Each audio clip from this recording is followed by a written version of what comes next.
The blood on her dress wasn't hers. But that didn't make it any easier to explain as Margaret Taylor stumbled through the dusty streets of Trinidad, Colorado, trying to ignore the stares burning into her back like hot coals.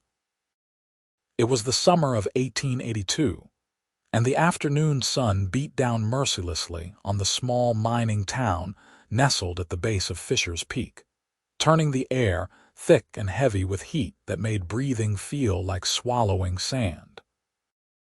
Margaret kept her head down, auburn hair falling across her face in tangled waves, arms wrapped tight around her middle as if she could somehow hold herself together through sheer will alone. She had left everything behind in Santa Fe when she fled 3 days ago, stealing away in the dead of night with nothing but the clothes on her back and terror driving her forward like a whip. The dress had been pale blue once, pretty even, with little flowers embroidered along the collar by her own hand during quieter times that felt like someone else's life entirely. Now it was stained dark across the bodice and sleeves, the fabric stiff and crusted where the blood had dried. People whispered as she passed, women pulling their children closer, men watching with suspicious eyes from beneath the brims of their hats. She didn't blame them. She looked like death itself had touched her and let her walk away. Margaret had no plan beyond putting distance between herself and Santa Fe, between herself and the man who had made her life a waking nightmare for the past 2 years. Her husband, though she could barely force herself to think of Richard Thompson that way anymore, had finally gone too far. The memory of last night made her stomach turn, made her hands shake so badly she had to clench them into fists. His business partner had been drinking at their house, the two of them getting louder and meaner as the whiskey flowed, and when Richard had struck her across the face hard enough to split her lip, something in the other man had snapped. The fight that followed had been brutal and quick, ending with Richard on the floor and his partner stumbling out into the night, leaving Margaret alone with the consequences. She hadn't stayed to see if Richard would get up. She had run. Now she was here, in a town where she knew no one, with no money and no prospects, wearing evidence of violence like a scarlet letter. The boarding house had turned her away. The hotel owner had taken one look at her and shut the door in her face. She had tried the church, but the reverend's wife had pursed her lips and said they couldn't harbor a woman who clearly came from trouble, as if Margaret had invited any of it, as if she had chosen this path. The sun was starting to sink toward the mountains when Margaret finally sank down on a bench outside the general store, exhaustion pulling at her bones. She hadn't eaten since yesterday morning. Her feet ached in her worn boots, and her head throbbed where Richard had grabbed her hair and yanked hard enough to bring tears to her eyes. She wanted to cry now, wanted to let it all out, but she was too tired even for that. She just sat there, staring at her hands, at the dirt under her fingernails and the bruises blooming purple across her wrists. "Madam, I'm going to have to ask you to move along." Margaret looked up to find a man standing before her, tall and broad-shouldered, with dark hair curling slightly at his collar and eyes the color of weathered wood. He wore a tin star pinned to his vest, the metal catching the fading sunlight. A lawman. Her heart sank even further if that was possible. "I'm sorry," she said quietly, her voice hoarse from disuse and dust. "I was just resting." "You're disturbing the peace," he said, but his tone lacked conviction. He was studying her face, taking in the split lip, the bruise on her cheekbone that was turning yellow at the edges, the haunted look in her eyes. "What happened to you?" Margaret shook her head, looking down again. She couldn't bear to see pity in his face, couldn't stand the thought of explaining, of reliving it all over again. "Nothing. I'll go." She started to rise, swaying slightly as her vision swam. She hadn't realized how lightheaded she'd become. The lawman's hand shot out, steadying her by the elbow, his grip gentle but firm. "When did you last eat?" "I don't remember," Margaret admitted, hating how weak she sounded. The lawman was quiet for a moment, seeming to wrestle with something internal. Then he sighed, the sound heavy with resignation. "Come on. There's a restaurant down the street. You look like you're about to fall over." "I don't have any money," Margaret said, shame flooding her cheeks with heat. "I didn't ask if you did." He released her elbow but stayed close, as if expecting her to bolt or collapse at any moment. "I'm Thomas Dalton, deputy here in Trinidad, and you are Margaret." She hesitated, then added, "Taylor," using her maiden name. She was done with Thompson, done with everything that name represented.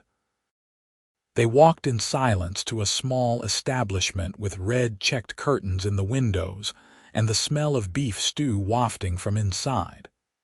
Thomas held the door open for her, and Margaret slipped through, acutely aware of how she must look, how out of place she was in this clean, pleasant space.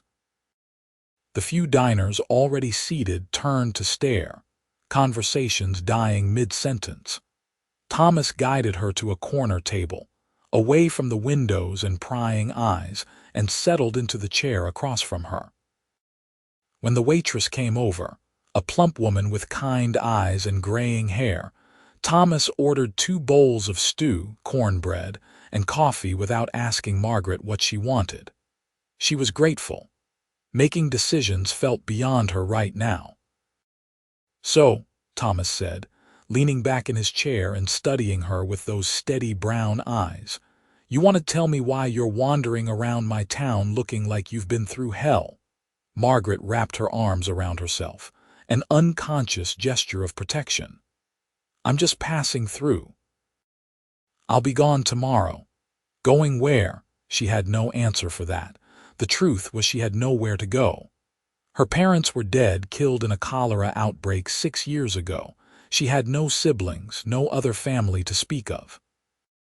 Richard had isolated her carefully over the years, cutting her off from friends until she had no one. The waitress returned with their food, setting steaming bowls before them. The smell alone was enough to make Margaret's stomach clench with hunger so fierce it was almost painful. She picked up her spoon with trembling hands and took a small bite, then another, forcing herself to go slowly even though she wanted to devour it all. Thomas ate his own food, giving her space to think, to breathe. When she had taken the edge off her hunger, he spoke again. "That blood on your dress. Whose is it?" Margaret set down her spoon, her appetite fleeing as quickly as it had come. "My husband's." "Did you kill him?" The question was direct, without judgment, and somehow that made it easier to answer. "I don't know. There was a fight. I ran." "I didn't stay to find out." Thomas nodded slowly, processing this. "He the one who gave you those bruises?" Margaret touched her cheek without thinking, wincing at the tender flesh. "Among other things." "How long?" 2 years. "Since we got married." Something dark flickered across Thomas's face, a muscle tightening in his jaw. "And you've been running for how long?" 3 days. "I came from Santa Fe." "That's a long way on foot." "I caught a ride with a supply wagon for most of it. The driver dropped me at the edge of town this morning." She had paid for the ride with her wedding ring, the only thing of value she'd had left. Thomas pushed the cornbread toward her. "Eat more. You need your strength." They sat in silence while Margaret finished her meal, the food settling warmly in her stomach and giving her the first real comfort she'd felt in days. When the waitress brought the coffee, Margaret wrapped her hands around the cup, savoring the heat, the simple luxury of something warm and good. "I can't let you sleep on the streets," Thomas said finally. "It's not safe, and frankly, you look like a strong wind would knock you over." "I tried the boarding houses. No one will take me." "I know. Small towns talk fast." He drummed his fingers on the table, thinking. "My mother runs a small ranch about 2 miles outside town. Lost my father last winter, and she's been struggling to keep up with everything. She could use help around the place, and she's got a spare room in the house. It's not much, but it's honest work and a roof over your head." Margaret stared at him, hardly daring to believe what she was hearing. "Why would you help me? You don't even know me." Thomas met her gaze steadily. "I know enough. I know you're running from something bad. I know you're scared and alone. And I know what it's like to feel like you've got nowhere to turn." He paused, then added, "My sister was married to a man who liked to use his fists. By the time we found out how bad it was, she was half dead. We got her away from him, but she never really recovered. Died 2 years ago from pneumonia, but I think she'd already given up long before that." The pain in his voice was raw, real, and it cracked something open inside Margaret. "I'm sorry," she whispered. "So am I. That's why I'm offering. You need help, and I'm in a position to give it. No strings attached, just honest work for honest pay and a safe place to stay." Margaret felt tears pricking at her eyes, the first she'd shed since fleeing Santa Fe. She blinked them back fiercely. "I don't know how to thank you. Don't thank me yet. My mother's a tough woman, and she'll expect you to pull your weight. Ranch work isn't easy." "I don't mind hard work," Margaret said quickly. "I grew up on a farm. I know how to cook, clean, garden, tend animals. Whatever she needs, I'll do it." Thomas smiled then, a real smile that softened his whole face and made him look younger, less careworn. "Then I think you'll get along just fine. Come on, I'll take you out there now. We can get you cleaned up and into some fresh clothes. My sister left some things behind that might fit you." They left the restaurant as the last light was fading from the sky, painting the mountains in shades of purple and gold. Thomas had a horse tied up outside the sheriff's office, a tall bay gelding with a white blaze down his face. He swung up into the saddle with easy grace and reached down to help Margaret up behind him. She hesitated, unused to such kindness, unused to trusting anyone. But she was out of options, and something in Thomas Dalton's steady gaze made her want to believe that maybe, just maybe, not all men were like Richard. She took his hand and let him pull her up, settling behind him and gripping the back of the saddle as the horse moved forward. The ride out to the ranch was quiet, the only sounds the steady clip-clop of hooves and the evening songs of crickets starting up in the grass. Margaret watched the town fall away behind them, replaced by open-range land dotted with cattle and the occasional scrub brush. The air smelled different out here, cleaner, like sage and earth and possibility. The Dalton ranch appeared as they crested a low hill, a modest spread with a 2-story house painted white, a barn and several outbuildings. Lights glowed in the windows of the house, warm and welcoming. Thomas rode right up to the porch and dismounted, then helped Margaret down. "Wait here," he said, and disappeared inside. Margaret stood in the gathering darkness, hugging herself against the evening chill that was settling in. She could hear voices from inside, a woman's voice rising in question, Thomas's deeper tones responding. Then the door opened and a woman emerged, wiping her hands on her apron. Catherine Dalton was perhaps 55, with steel-gray hair pulled back in a practical bun, and the kind of face that spoke of years spent in the sun and wind. She looked Margaret up and down with sharp blue eyes, taking in the blood-stained dress, the bruises, the exhaustion. "Thomas tells me you need a place to stay and work," she said without preamble. "Yes, madam," Margaret said. "I'm a hard worker. I won't be any trouble." "Trouble seems to have already found you," Catherine observed, "but I'm not one to judge a woman for leaving a bad situation. God knows it takes more courage to run than to stay. Can you cook?" "Yes, madam." "Sew?" "Yes, madam." "Handle livestock?" "I grew up on a farm." "I can milk cows, feed chickens, whatever you need." Catherine nodded, seeming satisfied. "The pay is $5 a week plus room and board. You'll have Sundays off for church if you want it. I expect you up with the sun and working until supper." "Fair, more than fair," Margaret said, relief washing over her in waves. "Then welcome to the Dalton ranch. Let's get you inside and cleaned up. Thomas, tend to your horse and then come in for supper." The next hour passed in a blur of activity. Catherine showed Margaret to a small bedroom upstairs, simply furnished with a bed, a dresser, and a washstand.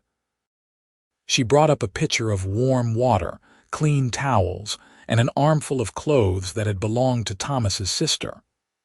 "Mary was about your size," Catherine said, her voice softening with grief. "She'd want someone to get use out of these. Take your time getting cleaned up. Supper will be ready in half an hour." Left alone, Margaret stripped out of the ruined dress and scrubbed herself clean with the warm water and a bar of lavender-scented soap.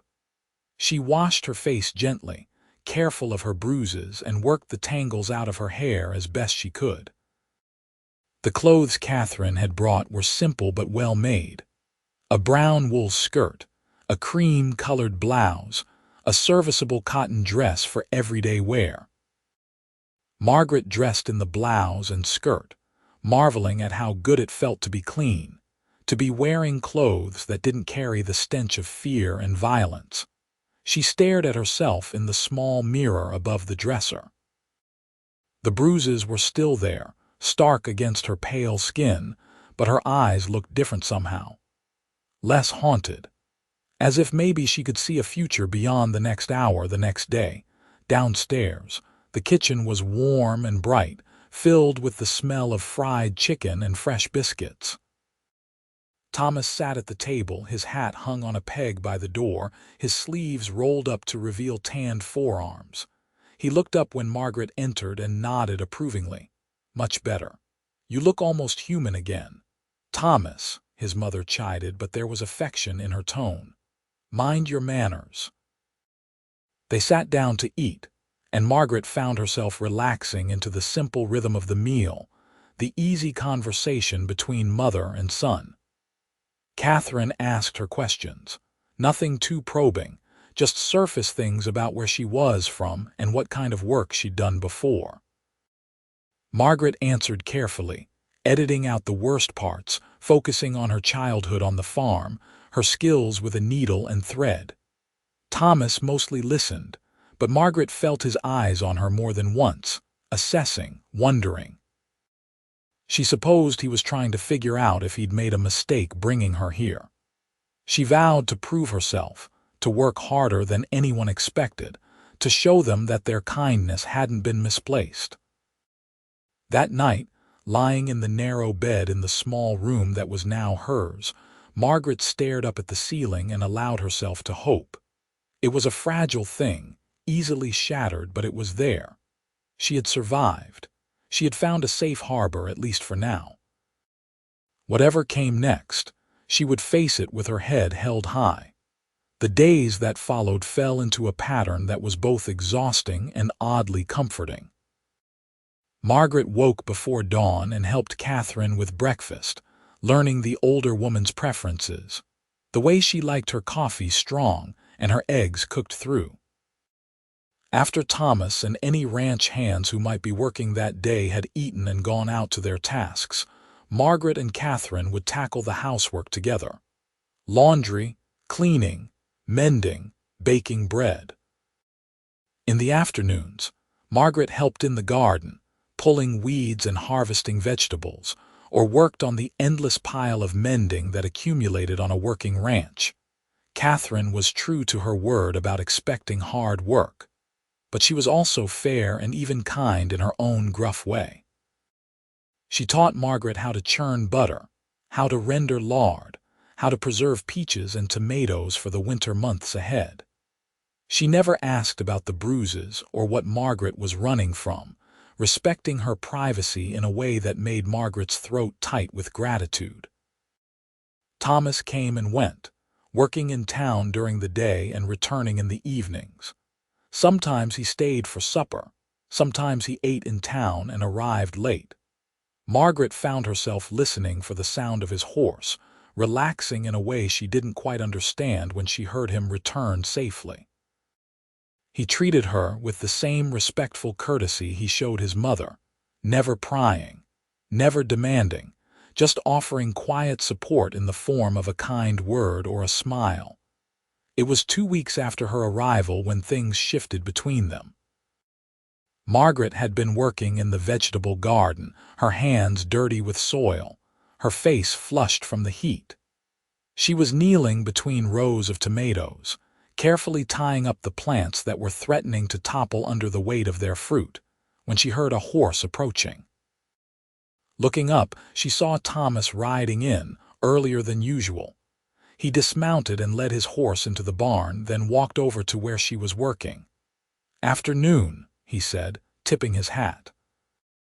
"Afternoon," Margaret replied, sitting back on her heels and wiping her forehead with the back of her hand, probably smearing dirt across her face in the process. "Mother inside?" "Yes, she's making preserves." Thomas nodded but didn't move toward the house. Instead, he stood there, looking at her with an expression she couldn't quite read. Finally, he said, "I need to ask you something, and I need you to be honest with me." Margaret's stomach tightened with anxiety. "All right. Did you kill your husband?" The question hung in the air between them, stark and unavoidable. Margaret swallowed hard, meeting his gaze. "I told you I don't know. His business partner hit him during a fight. Richard fell and hit his head on the corner of the fireplace. There was blood everywhere. He wasn't moving when I left, but I don't know if he was dead or just unconscious." "Why are you asking now?" Thomas reached into his vest pocket and pulled out a folded piece of paper. "This came into the sheriff's office today. Telegraph from Santa Fe." Margaret's hands started to shake. She pressed them against her thighs, trying to steady herself. "What does it say?" "Richard Thompson is alive. He's recovering from his injuries. But he's also telling everyone who'll listen that his wife tried to murder him and then ran off. He's got people looking for you." The world seemed to tilt sideways. Margaret felt the blood drain from her face, felt her chest constrict with the fear that she'd thought she was finally learning to master.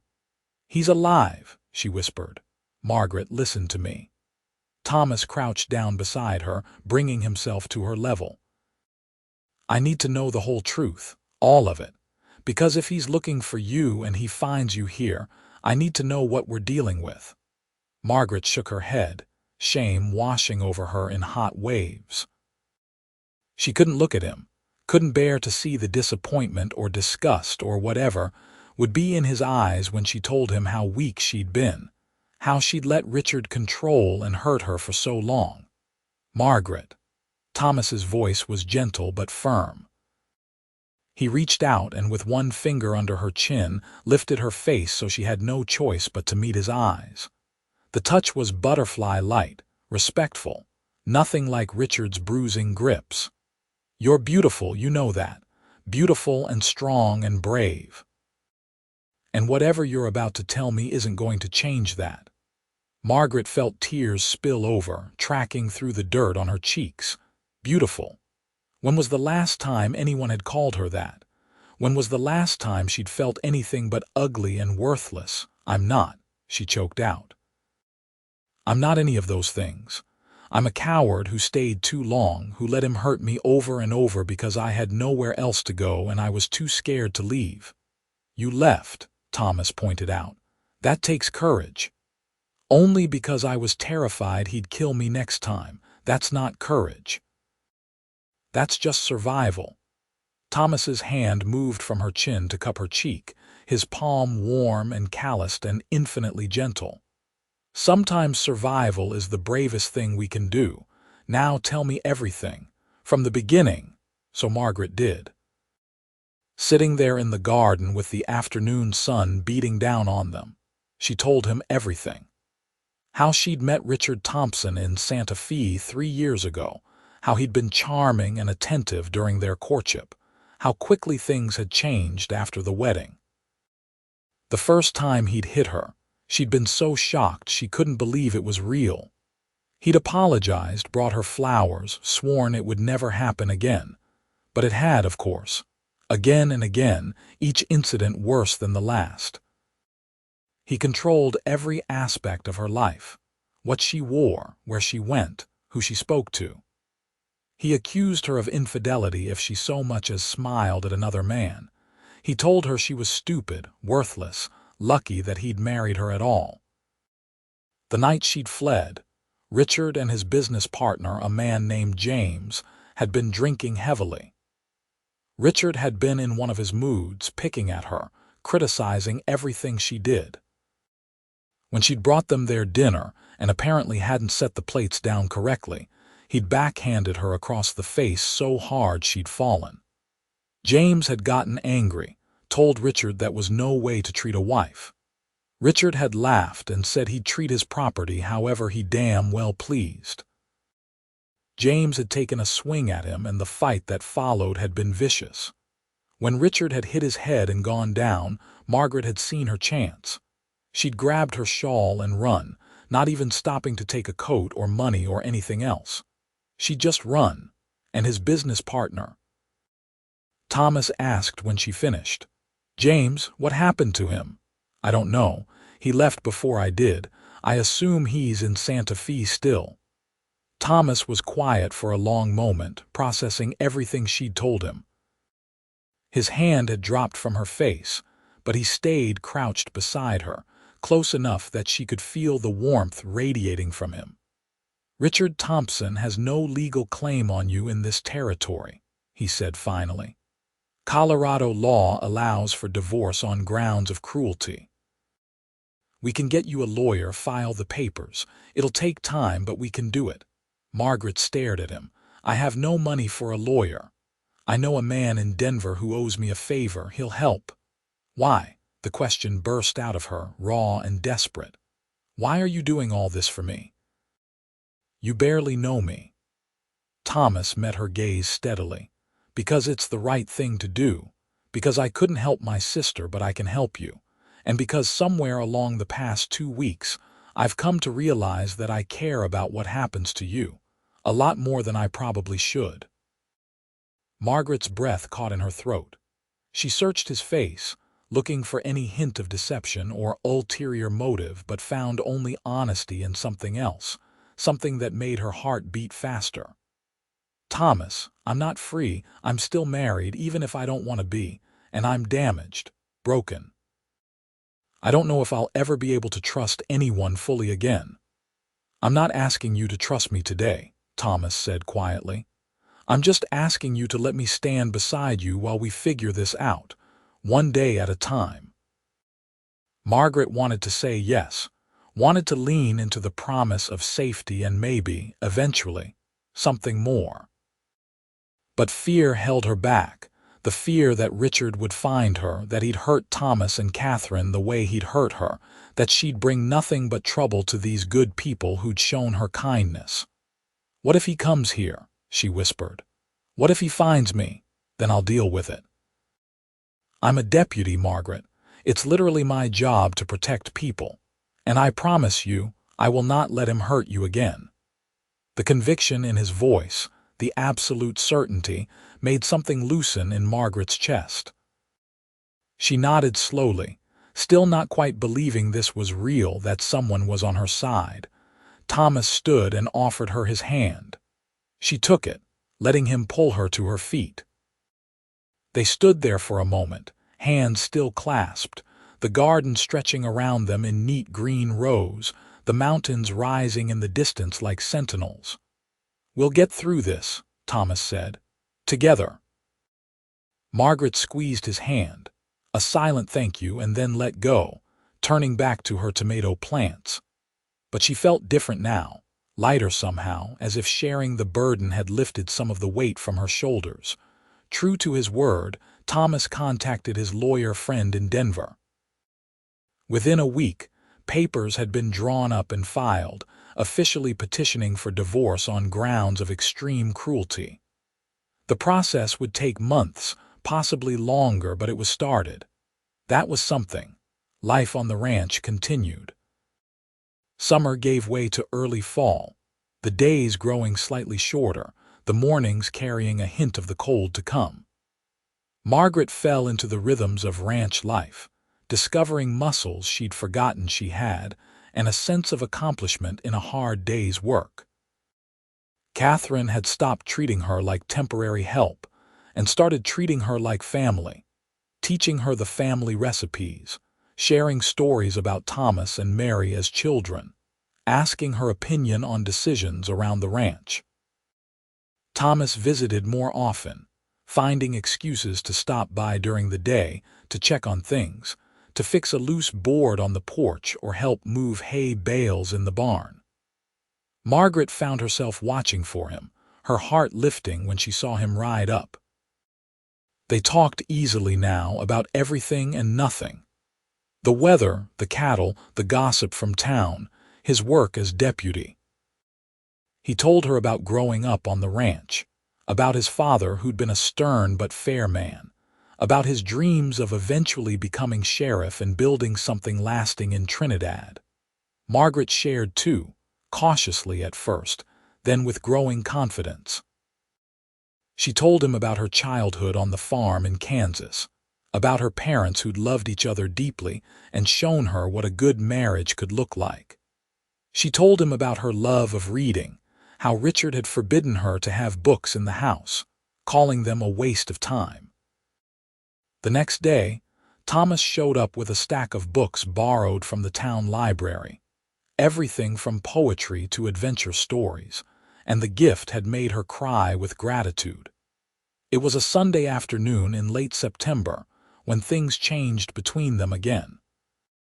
Catherine had gone to visit a friend in town, leaving Margaret and Thomas alone at the ranch. Margaret had been baking bread, the kitchen warm and fragrant with yeast and wheat, when Thomas came in from checking on the cattle. "Smells like heaven in here," he said, hanging his hat and washing his hands at the pump. "Should be ready in about 20 minutes, Margaret said, checking the loaves in the oven. "Are you hungry? I can make you something. I'm all right." Thomas leaned against the counter, watching her move around the kitchen with easy familiarity. "You look happy." Margaret paused, considering. "I think I am, or at least I'm starting to remember what happy feels like." "Good, you deserve it." She turned to face him, wiping her hands on her apron. "Thomas, can I ask you something? Anything? Do you ever regret bringing me here, taking a chance on someone you didn't know?" Thomas pushed off from the counter and crossed the kitchen to stand in front of her. "Not even for a second.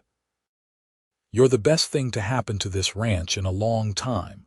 Mother's happier than I've seen her since my father died. The house feels alive again, and I get to see you every day, which is rapidly becoming my favorite part." Margaret's cheeks flushed with warmth that had nothing to do with the oven. "Thomas, I'm still married. I can't, I know. I'm not asking for anything you can't give. I'm just telling you the truth. When you're ready, if you're ever ready, I'll be here.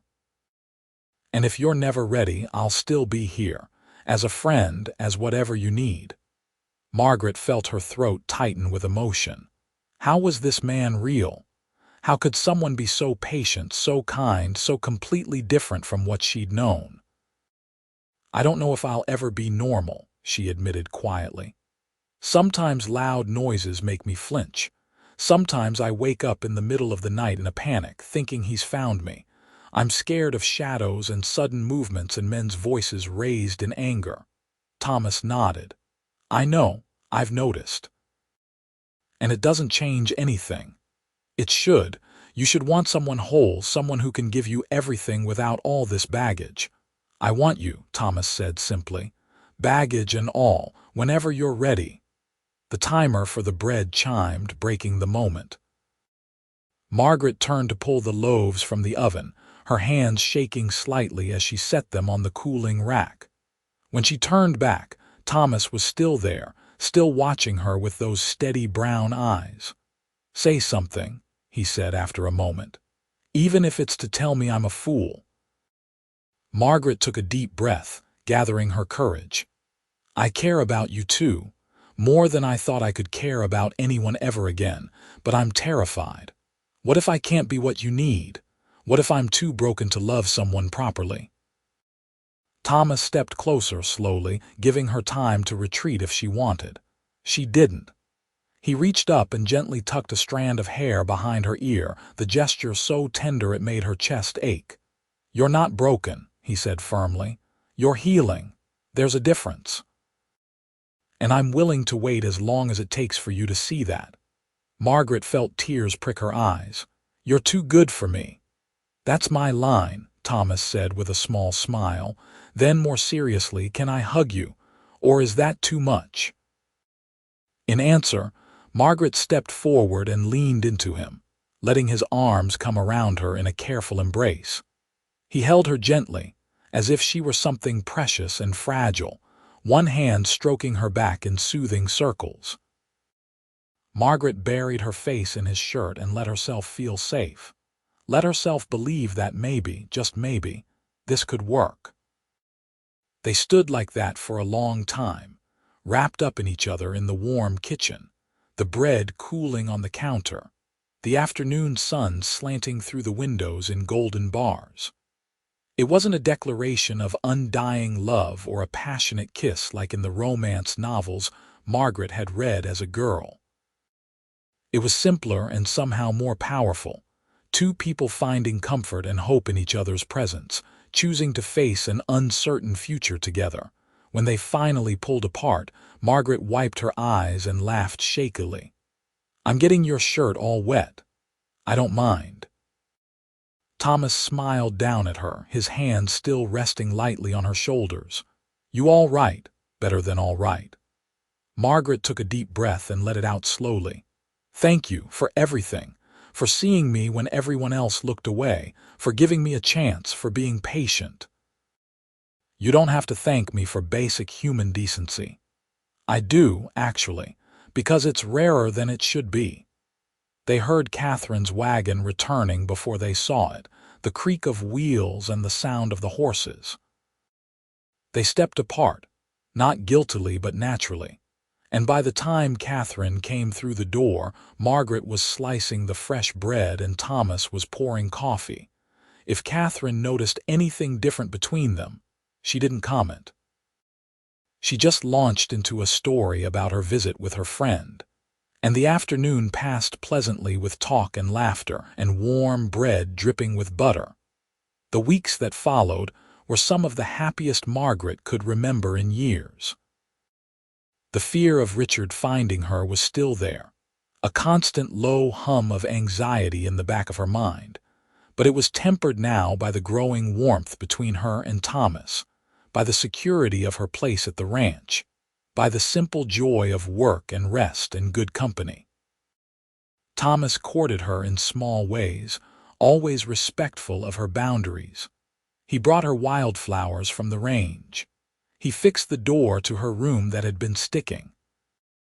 He taught her to ride properly, taking her out on his gentlest mare, and showing her the beautiful country around Trinidad, the way the mountains turned purple in the evening light, the hidden valleys where wildflowers grew in impossible profusion. Margaret found herself laughing more, smiling more, letting down her guard inch by careful inch. She started to believe that maybe she wasn't broken after all, just scarred, and scars were proof that you'd survived, that you'd healed. It was mid-October when the letter came from the lawyer in Denver. The divorce proceedings were moving forward, but there was a complication. Richard was contesting it, claiming Margaret had abandoned him without cause and was making false accusations to cover her own infidelity. He was demanding she return to Santa Fe to face him in court. Margaret read the letter with shaking hands, the paper crackling in her grip. "I can't go back there," she said, her voice rising with panic. "I can't face him. He'll kill me." Thomas, who had ridden out specially to deliver the letter, took it gently from her hands and read it himself. "You're not going anywhere. I'll talk to the lawyer. There has to be another way." "He's not going to let this go," Margaret said, wrapping her arms around herself. He's going to keep fighting until he wins or I'm dead. That's how he is. He doesn't lose. He's already lost, Thomas said firmly. He just doesn't know it yet. You're not his property anymore, Margaret. You're a free woman, or you will be soon. And I'll be damned if I let him drag you back into that hell. Catherine, who had been listening from her chair by the window, spoke up. The boy's right. You stand your ground. We'll get through this. But Margaret couldn't shake the feeling that Richard's reach was longer than any of them realized. She spent a sleepless night pacing her room, jumping at every sound, seeing his face in every shadow. By morning, she was exhausted and brittle, ready to shatter at the slightest touch. Thomas found her in the barn, sitting on a hay bale with her head in her hands. He sat down beside her without a word, just his solid presence, his warmth in the cold morning air. "I'm sorry," Margaret said after a long silence. "I thought I was getting better, stronger. But one letter and I'm right back to being that terrified woman in Santa Fe." "Healing isn't linear," Thomas said quietly. "You take steps forward and sometimes you slip back. That doesn't mean you're not making progress. What if he wins? What if the judge makes me go back? Then we'll fight it, we'll appeal, we'll do whatever it takes." Thomas turned to face her, his expression serious. "Margaret, look at me." She did, reluctantly, ashamed of the fear he must see in her eyes. "I love you," he said simply. "I know the timing is terrible and you're still married and this is all kinds of complicated. But I love you and I need you to know that. Whatever happens, whatever we have to face, we're facing it together. You're not alone anymore." Margaret felt something break open inside her, all the walls she'd so carefully constructed crumbling in the face of his honest declaration. "I love you too," she whispered. "I think I have for weeks now. I was just too scared to admit it." Thomas reached out and took her hand, threading his fingers through hers. "Don't be scared. We've got this." And somehow, with his hand in hers and the morning sun streaming through the barn door, Margaret believed him. The lawyer wrote back with better news. They could proceed with the divorce without Margaret's physical presence in Santa Fe. Given the documented evidence of abuse and Richard's own admission that there had been violence in the marriage, even if he was trying to spin it as self-defense. It would take longer, possibly another 6 months or more, but it could be done. Those 6 months passed in a slow dance of anticipation and ordinary life. Winter settled over Trinidad, bringing snow that blanketed the ranch in white and turned the world quiet and hushed. Margaret and Catherine spent long hours inside, sewing and cooking and talking, while Thomas worked in town and came home to warm fires and hot meals. Christmas came, and Catherine gave Margaret a beautiful shawl she'd knitted herself, soft blue wool that brought out the color in Margaret's eyes. Thomas gave her a leather-bound journal and a fountain pen, encouraging her to write down her thoughts, her story, whatever she needed to put on paper. Margaret gave Thomas a shirt she'd sewn herself, working on it in secret in the evenings, putting all her care and skill into every stitch. She gave Catherine a set of embroidered pillowcases, delicate flowers worked in colorful thread, and was rewarded with tears and a fierce hug that spoke of acceptance and family. They celebrated quietly, just the three of them, but it was the best Christmas Margaret had known in years. She went to bed that night feeling full and content, loved and safe, and when she dreamed, it was of bright futures and new beginnings. The divorce was finalized on a cold day in March of 1883. The official papers arrived by post, stamped and sealed, declaring that Margaret Thompson was now legally divorced from Richard Thompson on grounds of extreme cruelty and abandonment of marital duties. She was free. Margaret held the papers with trembling hands, reading them over and over, hardly believing they were real. Catherine hugged her and cried happy tears. And Thomas, when he rode in that evening and heard the news, swept her up in his arms and spun her around, both of them laughing with pure joy and relief.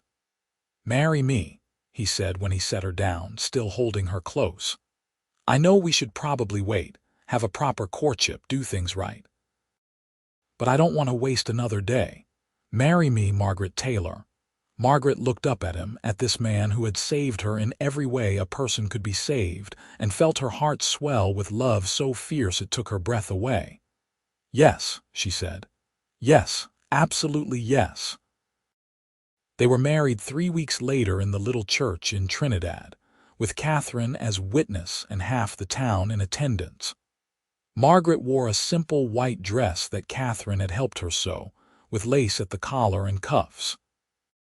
Thomas wore his best suit, scrubbed and nervous, and so handsome Margaret's heart stuttered in her chest. The reverend who had refused her shelter almost a year ago performed the ceremony with no apparent irony, droning on about wifely duties and obedience. Margaret barely heard him. She was too busy staring at Thomas, at the love and promise in his eyes, at the future they were building together. When the reverend finally said, "You may kiss your bride," Thomas cupped her face in both hands, gentle and reverent, and kissed her softly. It was Margaret's first real kiss, the first one born of love rather than possession, and it was perfect. The reception was held at the ranch, with food and music and dancing that lasted well into the evening. Margaret was passed from one well-wisher to another, accepting congratulations and good wishes, marveling at how much her life had changed in less than a year.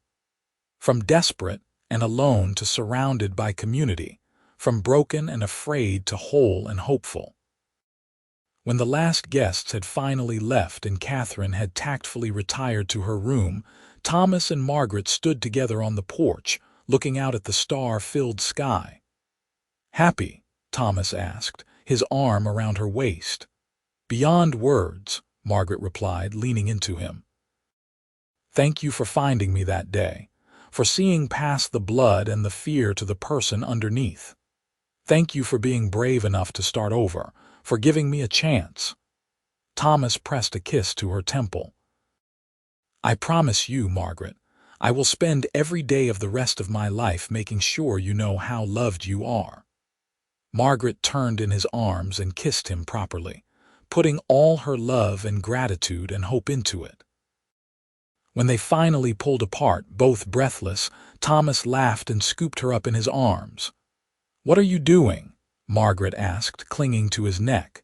"Carrying my bride over the threshold," Thomas said, pushing open the door with his shoulder. "It's tradition." He carried her up the stairs to the room they would now share, the room that had been his growing up and was now theirs together. He set her down gently and lit the lamp, warm light filling the space. They undressed slowly, learning each other, taking their time. Thomas was patient and gentle, always checking, always making sure she was comfortable, that she wasn't scared. And Margaret found that she wasn't. For the first time in years, she felt safe in a man's hands, safe in his arms, safe to be vulnerable and open and trusting. Their lovemaking was tender and sweet, nothing like the brutal mechanics of her marriage to Richard. This was about connection, about pleasure, about two people choosing to be together in the most intimate way possible. And when it was over and they lay tangled together in the sheets, Margaret felt like she'd been remade, like she'd finally left the ghost of her old life behind. "I love you," she whispered into the darkness. "I love you too," Thomas replied, his voice rough with emotion. "Forever, Margaret." "I promise you forever." And she believed him. The years that followed were full and happy. Thomas was promoted to sheriff a year after their marriage, and they moved into a larger house in town, closer to his work. Catherine came with them, refusing to be left behind at the ranch, which they leased to a young family looking to make a fresh start. Margaret found her place in Trinidad society, no longer the frightened stranger but Sheriff Dalton's capable wife. She joined the church ladies' auxiliary, helped organize fundraisers for the new school, and became known for her skill with a needle, taking in sewing work to earn her own money. Their first child, a son they named Timothy after Thomas's father, was born in the summer of 1884. Margaret had been terrified throughout her pregnancy, haunted by fears that she'd somehow inherited Richard's cruelty, that she'd be a terrible mother. But the moment they placed the baby in her arms, all those fears melted away. She looked down at his tiny, perfect face and felt nothing but overwhelming love. Thomas was a devoted father, taking to the role with the same steady reliability he brought to everything. He walked the floor with Timothy when he was colicky, changed diapers without complaint, and looked at Margaret with such love and pride that it made her heart ache in the best way. 2 years later, their daughter Sarah was born, a tiny thing with her father's brown eyes and her mother's auburn hair. And 2 years after that, another son, Daniel, who came into the world howling and didn't seem to stop for the first 3 months. Life was chaotic and exhausting and more wonderful than Margaret had ever dared to dream. There were hard moments, of course, times when something would trigger a memory of Richard, sending her spiraling into panic. Times when she'd wake from nightmares, gasping and afraid. But Thomas was always there, steady and patient, reminding her that she was safe, that the past was behind her. Catherine lived to see all 3 of her grandchildren born, passing away peacefully in her sleep in the spring of 1889. They buried her next to her husband on a hill overlooking the ranch, and Margaret mourned her like she would have mourned her own mother, grateful for every moment they'd had together. The children grew. Timothy became serious and thoughtful, always with his nose in a book.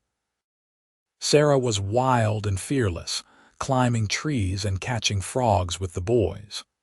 Daniel was the peacemaker, sweet-natured and kind, always trying to make everyone happy. Margaret and Thomas grew too, settling into middle age with grace and gratitude.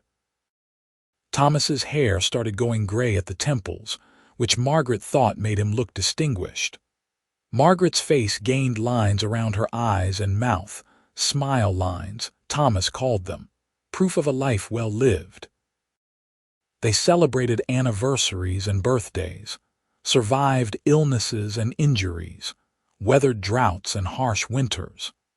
They built a life together, solid and real, founded on trust and love and the simple choice to keep showing up for each other day after day. In 1895, on a warm spring evening much like the one when they'd first met, Margaret and Thomas sat on their porch watching their children play in the yard. Timothy was 15 now, tall and gangly, helping his siblings build a fort out of old boards. Sarah, at 13, was directing the operation with the authority of a general. Daniel, at 11, was the labor force, cheerfully following orders and hammering nails. "Can you believe it's been 13 years?" Margaret asked, leaning back in her rocking chair. "Sometimes it feels like yesterday," Thomas replied, reaching over to take her hand. "Sometimes it feels like we've always been together." Margaret smiled, squeezing his fingers. "I never thought I'd have this. A family, a home, someone who loves me the way you do. I thank God every day that you walked into Trinidad that afternoon," Thomas said. "You were the answer to prayers I didn't even know I was praying." "You saved my life," Margaret said softly. "No," Thomas corrected gently. "You saved your own life by being brave enough to leave. I just had the privilege of being there to help you rebuild." Margaret thought about that, about the terrified woman she'd been, blood-stained and desperate, too ashamed to meet anyone's eyes. She thought about how Thomas had lifted her chin and seen past the fear to the person underneath, the person she'd almost forgotten existed. Beautiful, he'd called her. Strong. Brave. She'd grown into those words, made them true through sheer determination and the support of people who loved her. She wasn't broken anymore. She was whole. She was happy. She was home. "I love you," she said, the words as easy and natural as breathing after all these years. "I love you too," Thomas replied. "Always have, always will." As the sun set over the mountains, painting the sky in brilliant shades of orange and pink, Margaret Dalton sat with her husband's hand in hers and watched their children play. She had scars, yes, marks that would never fully fade. But she had so much more. Love and family, safety and joy, a life built on her own terms with a man who cherished her exactly as she was. She had survived. She had healed.